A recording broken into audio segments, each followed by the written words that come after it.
Na cihadite wega thaa mũgwanja nĩ mĩaraho ĩngĩ mwĩrori wa Kameme TV ũmũthĩ arĩ kerĩga tarĩki 19 nĩ mweri wa Mũria Nyoni, na nĩ mwĩhoko wako mũthenya waku nĩ ũthiĩte na mbere na gũkwagĩrĩra. Niĩ wakwa nĩ mwega na nĩkĩo ndoka ngamenyithia ũrĩa bũrũri ũtariĩ gũkinyĩria ithaa rĩrĩ. Niĩ njĩtagwo Mwaura wa Ndung'u na twĩna nyambura wa mũca thĩinĩ wa metha ya ũtaũri, na tũkwambĩrĩria na kũrĩa kaunti ya Murang'a.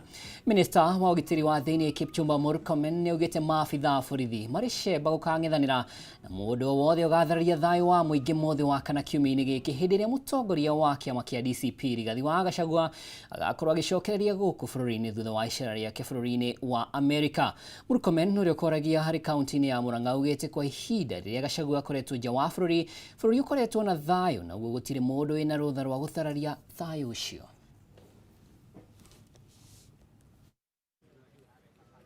So I don't know why we should be worried about one person landing. Should we be, should we? There are two things to think about what you are saying. One is that in the absence of that leader in the country, or his arrival is a security threat, which is not entirely, which means you are not really entirely wrong, because in the last few months or weeks when he has not been around, the country has been very peaceful. And so you have a point by saying that perhaps the security agency should be prepared for a more chaotic environment as a result of his coming back to the country. Let me say that the security sector is prepared to deal with any insecurity issues. The last time he was around and there were so many goons in the same of protests, we were very prepared. And every other minute the National Police Service is prepared to protect citizens and their property. We, of course, are aware of those elements of threatening disruptions, threatening football, threatening all these other issues. I need to say that we will take legal action against anybody who is going to break law.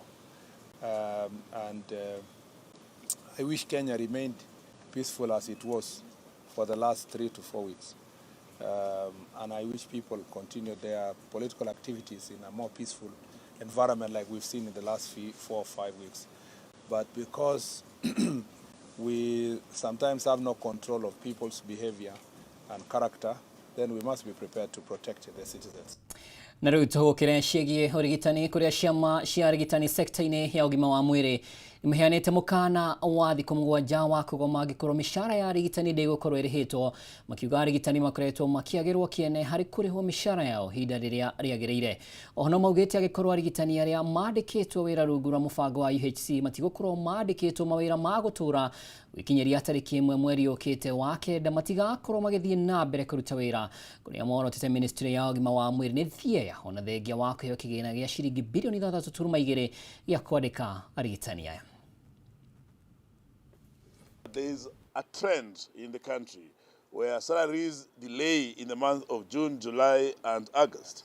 Today we have over 40 counties that have not paid June salaries and July salaries, and then we are in August.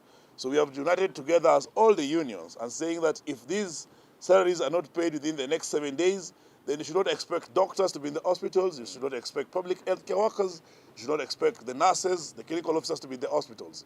Because without wages, they will not be able to afford even the transport. We want to call upon the county government that our workers cannot continue working without pay.